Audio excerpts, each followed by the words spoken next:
नमस्कार, मैं हूं प्रभाकर मिश्रा। कोर्ट कचहरी और कानून से जुड़ी खबरें बताता हूं। सुप्रीम कोर्ट से ईवीएम वीवीपैट मामले में फैसला आ गया है। मांग की गई थी कि वीवीपैट की 100% गणना कराई जाए।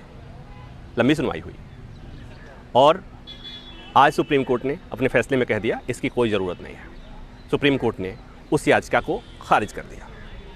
सुप्रीम कोर्ट ने कुछ दिशा निर्देश जारी किया।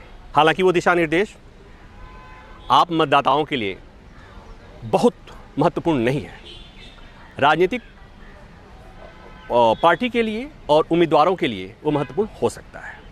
मसलन कोर्ट ने अपने निर्देश में कहा है कि पूरी जो यूनिट होती है वोटिंग के दौरान, वीवीपैट, ईवीएम और जो ईवीएम में सिंबल लोडिंग यूनिट जिससे सिंबल लोड किया जाता है, उस सब को चुनाव के बाद, प्रक्रिया पूरा होने के बाद 45 दिन तक उसे प्रिजर्व करके रखा जाएगा। और अगर जीतने वाले उम्मीदवार के अलावा दूसरे और तीसरे नंबर में जो उम्मीदवार जिन्हें कोई डाउट होगा, वो चाहेंगे तो वो शिकायत कर सकेंगे। शिकायत करेंगे, उनकी शिकायत पर एक्सपर्ट इंजीनियर्स जांच करेंगे। जांच का खर्च शिकायतकर्ता उठाएगा।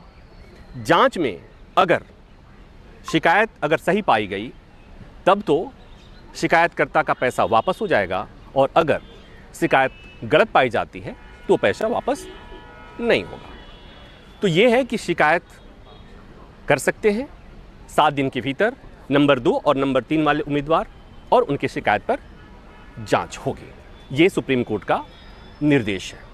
सुप्रीम कोर्ट के इस फैसले में जो बातें अंतर्निहित हैं वो ये कि अब ईवीएम से ही चुनाव होंगे, वीवीपैट की व्यवस्था लागू रहेगी, वो पुरानी व्यवस्था वापस नहीं आने जा रही है।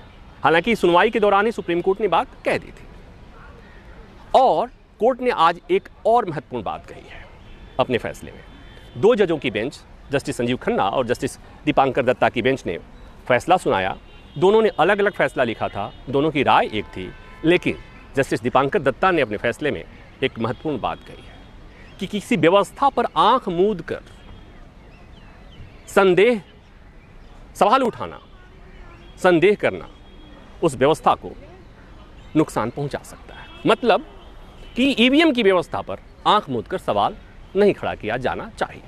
तो कोर्ट ने अपने तरफ से ईवीएम को लेकर उठाए गए सवालों को बंद करने की अपनी तरफ से कोशिश की है। पता नहीं कोर्ट के इस फैसले के बाद ये विवाद खत्म होगा या नहीं, कहा नहीं जा सकता, क्योंकि जब से व्यवस्था आई है, ईवीएम का वजूद चुनाव व्यवस्था में आया है, तब से हारता कोई और है, जीतता कोई और है, बदनाम ईवीएम ही होती। तो सुप्रीम कोर्ट ने अपनी तरफ से इस व्यवस्था पर विराम लगाने की कोशिश की है। हालांकि आप भी जानते हैं कि कोर्ट ने जो दिशा निर्देश जारी किया है, जो डायरेक्शन जारी किया है, उससे आम मतदाताओं पर कोई असर नहीं पड़ेगा, और जो सवाल थे वो सवाल बने रह जाएंगे। लेकिन हाँ, अब जब भविष्य में ईवीएम को लेकर सवाल खड़ा किया जाएगा तो सुप्रीम कोर्ट के इस फैसले के आधार पर उस सवाल का जवाब देने की कोशिश की जाएगी। आज सुप्रीम कोर्ट ने उस दिन फैसला सुनाया जब लोकसभा चुनाव के दूसरे चरण की मतगणना जारी है। लोग ईवीएम के सामने कतार लगाकर अपनी वोटिंग का प्रतीक्षा कर रहे हैं।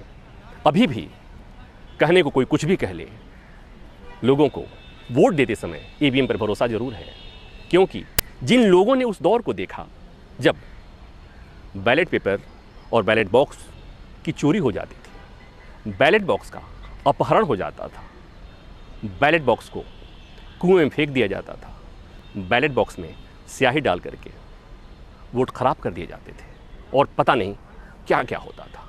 उन चीज़ों पर विराम लग गया है, लेकिन ईवीएम को लेकर भी कुछ सवाल हैं। सुप्रीम कोर्ट में याचिकाकर्ताओं की तरफ से एक सुझाव दिया गया था कि जो वीवीपैट स्लिप वोटिंग के दौरान बॉक्स में गिरती है, उसमें बार कोड की व्यवस्था की जाए ताकि विवाद की स्थिति में उस बार कोड से डिटेल पता कर लिया जाए। कोर्ट ने इस मामले पर चुनाव आयोग से कहा है कि इस पर आप विचार कर सकते हैं। कोर्ट ने ऐसा कोई निर्देश नहीं दिया है। सुनवाई के दौरान सुप्रीम कोर्ट ने वो सारे सवाल पूछे जो एक आम आदमी के मन में हो सकते हैं और चुनाव आयोग के एक वरिष्ठ अधिकारी ने उन सारे सवालों का जवाब देने की कोशिश की थी। 2 दिन कोर्ट में खुद मौजूद हुए और सुप्रीम कोर्ट के सारे सवालों का उन्होंने जवाब दिया था। तो सुप्रीम कोर्ट के सवालों का जवाब चुनाव आयोग के अधिकारी ने दिया। याचिकाकर्ताओं और याचिकाकर्ताओं के मन में उठने वाले सवाल जो आपके मन में थे, उन सवालों का जवाब सुप्रीम कोर्ट ने आज अपने फैसले से दिया। उम्मीद है ईवीएम को लेकर तकनीकी तौर पर विवाद खत्म हो जाएगा, लेकिन सियासत में ये विवाद खत्म हो जाए इसकी आशंका, इसकी संभावना बहुत कम है। आशंका है कि ये बात उठती रहेगी, क्योंकि शायद जब ईवीएम का सिस्टम में इंट्रोडक्शन हुआ था वो मुहूर्त, वो घड़ी ठीक नहीं रही होगी। इस वीडियो में बस इतना ही। वीडियो बना रहे हैं, शूट कर रहे हैं साहिल अंसारी। उम्मीद है आज की जानकारी आपको पसंद आ रही है।